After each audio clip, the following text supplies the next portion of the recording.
예, 안녕하세요. 네. 어제 그 판결 이해가 안 됩니까? 예, 특히나 법정 구속된 부분은 예. 이해할 수가 없습니다. 왜? 현직 부지사 중에 그렇게 법정구속한 사례가 없거든요. 네. 하긴 뭐 홍준표 그 당시 경남지사도 1심에서 유죄였는데 법정 구속을 안 했었죠. 네, 맞습니다. 하지만 뭐 명확한 물적 증거가 있고 증거 인멸의 우려가 있다라고 볼 수 있는 거 아닌가요? 일단 스모킹 건이 될 만한 그런 결정적인 물적 증거는 없는 상태고요. 예. 진술만 있을 뿐인데 이럴 경우에는 서로 누구 진술이 더 옳으냐, 누구 진술이 더 맞냐 이런 이제 진실 공방이 이루어지고 있는 상황입니다. 예. 그렇기 때문에 유죄임을 전제로 해서 김경수 지사가 거짓말하고 있으니까 증거인멸의 우려가 있다. 이렇게 단정적으로 이야기할 수 있는 건 아닌 상황입니다. 네. 그러면 왜 법정 구속까지 했다고 보세요? 양승태 대법원장 시절에 예. 성창호 판사가 2년간 비서를 했는데요. 예. 아까 그러한 특수관계가 일단 작용을 했다고 보고요. 그다음에 예. 성창호 판사 스스로가 이미 사법농단 수사 과정에서 피의자성 참고인으로 검찰에 조사받을 정도로 예. 이 사법농단에 깊이 관여돼 있는 사람입니다. 예, 피의자나 참고인으로 조사를 받았다? 어떻게 관여돼 있길래 그런 조사를 받았나요? 2016년도 서울중앙지방법원에 영장 전담 판사를 하고 있었는데요. 예, 그 당시에 신광열 형사수석부장 판사가 법원 행정처의 지시를 받아서 판사들의 비위와 관련된 영장 범죄 사실을 보고해라 예, 이렇게 했고 그 지시에 따라서 영장 내용을 유출했습니다. 네, 예, 원래 영장 내용은 비밀이기 때문에 예, 이걸 유출하게 되면 공무상 비밀 누설 혐의가 적용되거든요. 예. 그러니까, 그렇기 때문에 본인도 그런 피의자성 참고인으로 조사를 받은 겁니다. 근데 그거를 유출한 것까지는 확인이 된 건가요? 예, 그것은 본인도 인정을 했고요. 네, 다만 그냥 업무 협조 차원에서 한 것이지 그게 예, 어떤 뭐 제3자에게 새나간 게 아니기 예, 때문에 문제 예. 없다는 식으로 이렇게 답변한 것으로 알고 있습니다. 그러면 조사만 받았습니까? 아니면 혹시 무슨 그 사법 처리 대상이 되는 건가요? 검찰에서 워낙 우선적으로 임종원 차장과 양승태 대법원장 그다음에 박병대 대법관 이 윗선에 대한 수사에 집중하다 보니까 네. 그러니까 그렇기 때문에 이, 지금까지 못하고 있었던 것이지 네, 나중에 이 양승태 대법원장과 박병대 대법관 등의 윗선 수사가 마무리가 되면 예. 여기까지 수사가 더 확대될 가능성이 있습니다. 앞으로도 수사가 완료되면 사법 처리 대상이 될 수도 있다 이런 말이군요. 네, 그렇습니다. 어, 그리고 아까 그 양승태 전 대법원장 시절에 비서실에서 근무한 판사였다고 하지 않았습니까? 네. 어떤 역할을 하는 거예요? 판사가 비서 역할을 합니까? 행정적인 우리가 흔히 생각하는 어떤 행정적인 업무 차원의 비서 그런 개념은 아닌데요. 예, 그런 비서는 따로 있죠. 예, 일반 직원 중에 예, 그 외에 이제 판사로서 대법원장이 이제 판사이기 때문에 그리고 재판 업무 관련해서도 여러 가지 할 일이 많이 있다 보니까 예, 판사 중에 현직 판사 중에 발탁을 합니다. 예, 예, 그러니까 이렇게 발탁되는 비서는 양승태 대법원장이 신뢰하는 친복처럼 생각하면서 예. 신뢰할 수 있는 그런 인물을 발탁하지 아무나 발탁하지 않거든요. 아, 그리고 원래 그 김경수 지사에 대한 판결 선고를 내리기로 한 날이 있었는데 양승태 구속영장 청구되니까 그 선고일을 늦췄잖아요. 네, 그렇습니다. 그건 왜 그랬다고 보시는 거예요, 그러면? 그게 이제 말 그대로 추측할 수밖에 없는데요. 네. 첫 번째로는 합의부다 보니까 배석 판사들과 의견이 일치해야만 판결을 선고하고 판결문을 작성할 수가 있는데 그렇죠, 그렇죠. 의견이 달랐을 가능성이 있습니다. 예. 그럴 경우에는 좀 더 검토해보자. 네, 이렇게 네. 하면서 판결 선고를 연기하는 경우가 있고요. 그렇죠. 또 한 가지는 이미 결론은 정해져 있는데 네. 판결문을 쓰다 보니까 좀 새로운 문제가 좀 생겨가지고 예. 검토할 부분이 좀 생겼다. 이럴 경우에 선고 연기를 하는 경우가 있습니다. 네. 그럼 그거는 양승태 전 대법원장에 대한 영장 청구나 뭐 실질 심사와는 무관한 거네요.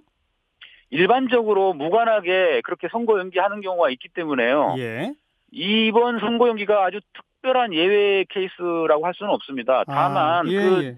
시기가 예. 그 영장실질심사 양승태 영장실질심사 그 시점이다 보니까 예. 이게 그것 때문에 연기한 거 아니냐라고 의심을 받게 되는 겁니다. 예. 자, 더불어민주당은 이번 판결에 대해서 보복 판결이다. 양승태 적폐 사단의 조직적 저항이다. 문재인 정부를 향한 법원의 역습이 시작됐다. 이 정도로 세게 반응하는데 어떻게 보세요? 그런 측면이 충분히 있다고 생각합니다. 왜냐하면 아까 말한 것처럼 성창호 판사 스스로가 예. 양승태 대법원장과 특수관계 있는 건 사실이고요. 예. 그다음에 사법농단에 관련되어 있는 피의자, 향후에 피의자로 전환될 수도 있는 사람인 것도 사실이고, 예.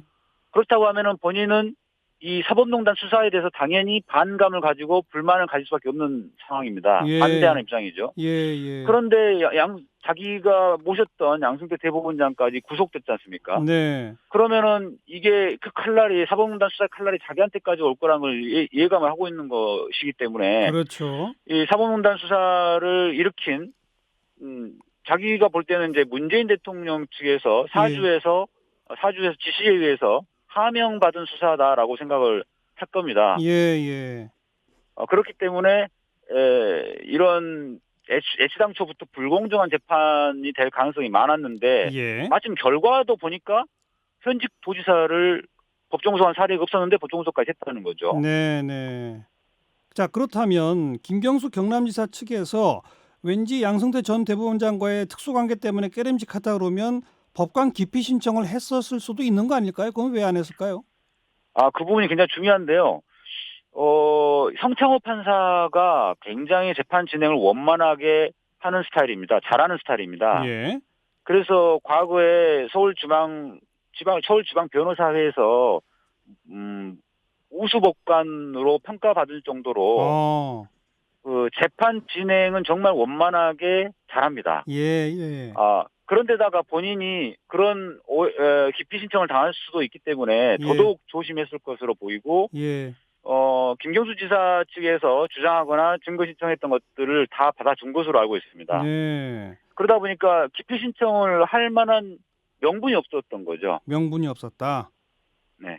그냥 그런 어떤 구실이나 명분 없이 왠지 이 판사는 싫어요 해서 기피 신청할 수 있는 건 아닌가 보죠? 네, 그렇습니다. 그냥 단순히 알겠습니다. 특수관계에 있으니까 불공정하게 할 거 아니냐라고 기피 신청을 사유를 내면 그건 당연히 기각됩니다. 알겠습니다. 구체적으로 재판을 불공정하게 했던 사례가 있어야 됩니다. 알겠습니다. 어쨌든 서기호 변호사의 주장의 핵심은 본인 스스로가 사법농단 사건의 피의자가 될 수도 있다는 이 성창호 판사의 처지, 이게 아주 중요한 포인트다, 이 말씀으로 들리네요. 네, 맞습니다. 잘 들었습니다.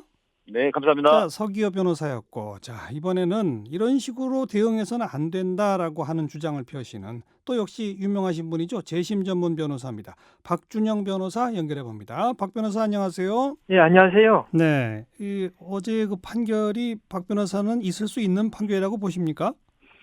일단은 인터뷰를 그냥 너무 성급하게 하기로 한 거 아닌가라는 생각도 들어요. 왜요? 왜냐하면 제가 이 판결문을 검토를 한 상황은 아니고 기사를 통해서 이제 판결 내용을 알고 있는 상태이기 때문에 이 판결 내용에 대한 어떤 제가 언급은 한계가 있는 것 같습니다. 다만 이 판결을 비판하는 어떤 방식에 대해서 문제를 제기할 수 있지 않을까 생각했습니다. 알겠습니다. 그러면 그 판결에 대해서 민주당이 이건 양승태 적폐 사단의 조직적 저항이다, 문재인 정부를 향한 법원의 역습이다, 이건 잘못된 겁니까? 저는 너무 심하다고 생각합니다. 왜냐하면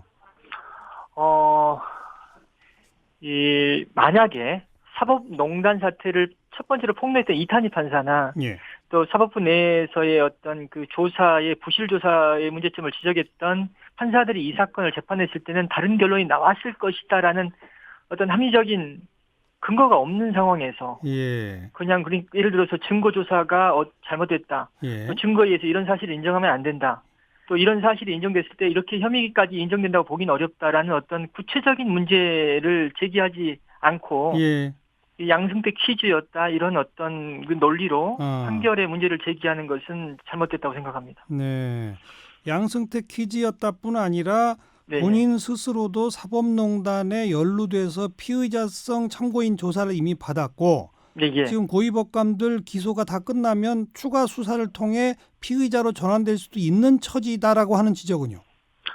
일단은 이 사건이 양승태 전 대법원장이 현 정부의 비판적일 수밖에 없다. 그렇기 때문에 현 정부 인사를 그리고 양승태 대법원장 시절에 비서로 근무한 사실이 있다. 그래서 양승태와 입장이 동일할 것이다.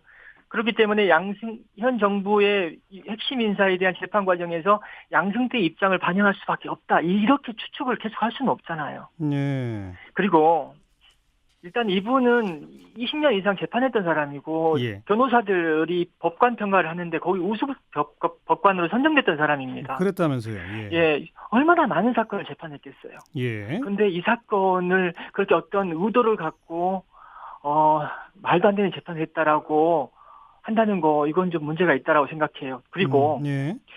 이 제가 사법농단 연루 의혹이 있다. 예, 예. 그것도 이제 임종원 전 판사의 공소장에 그렇죠. 적시가 됐다는 것 때문에 그런 것 같은데요. 예. 적시된 사실을 보니까 예. 이 직권남용에 있어서 어떤 의무 없는 일을 한 대상으로 주체로 지적되어 있더라고요. 예.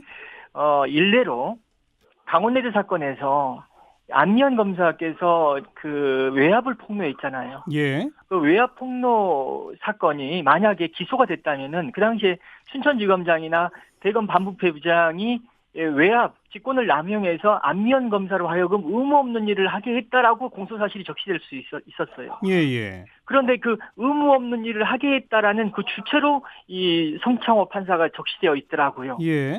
제가 드리는 말씀은 그렇게 공소장이 적시됐다는 이유로 사법농단에 연루된 판사로서 적폐고 탄핵 대상이 된다라고 바로 연결시킬 수 있냐. 전후 사정을 따져봐야 되는 것이고. 네, 알겠습니다. 네. 그러니까 다시 말해서 아까 서기호 변호사는 추가 수사를 받으면 피의자로 전환돼서 사법 처리 대상이 될 수도 있다라고 했는데 그건 아니라고 봅니다. 사안은 그런 사안은 아니라고 판단하신다. 이제 저는 그 공소장만 놓고 봤을 때는 예. 의무 없는 일을 한 주체로 봤습니다. 좋습니다. 그러면 원래 재판 선고를 하기로 한 날을 마침 예. 그 양승태 전 대법원장 영장실심사 등등이 있어서 미뤘다라고 하는 주장은 어떻게 보세요? 그것도 어떤 합리적인 근거가 있는 건 아니잖아요. 그 재판하다 보면요. 저 형사사건 수천 건 했습니다. 네. 판결 선고일 연기되는 거 숱하게 경험했어요. 다반사다. 그리고 이 사건 같이 쟁점이 복잡하고 예. 또 이 사건 같은 경우에는 이미 유무죄에 대한 합의는 진작 했을 거예요. 예. 선고기일을 연기할 당시에는 아마 판결문 논리를 갖다가 더 보강하는 그런 작업이 있었지 않을까 싶었어요. 알겠습니다. 네. 그리고 이제 가장 큰 게 이건데 그 해당 업무방해죄의 그 뭐라 그러죠? 이 양형 기준 그게 이제 1년 6개월까지인데 그걸 초과하는 2년의 실형을 선고하고 현직 경남지사를 법정 구속을 한 것은 이건 좀 과하지 않느냐라는 지적은요. 업무방해 유형도 정말 다양합니다.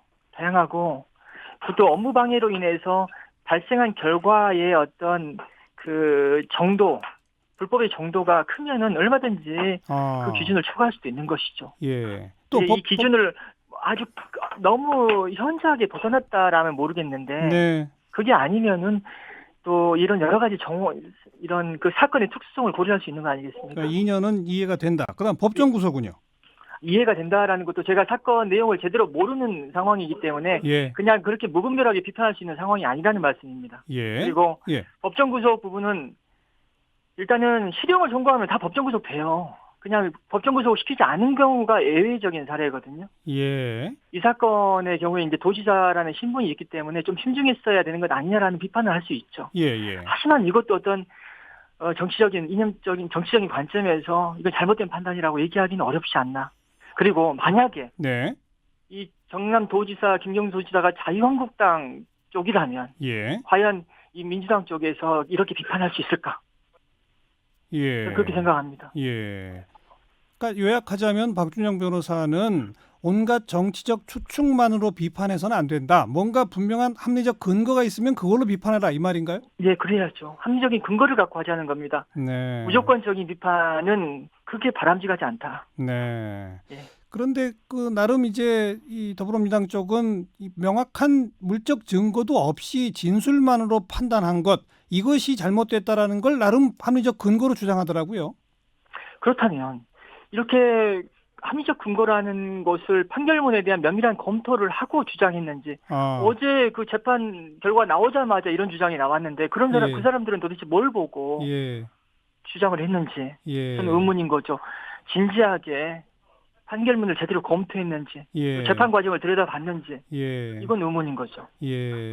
설령 판결문을 꼼꼼히 보고 재판 과정을 다 복기해 보고 어떤 근거를 제시한 다음에 정치적 주장은 가능하다.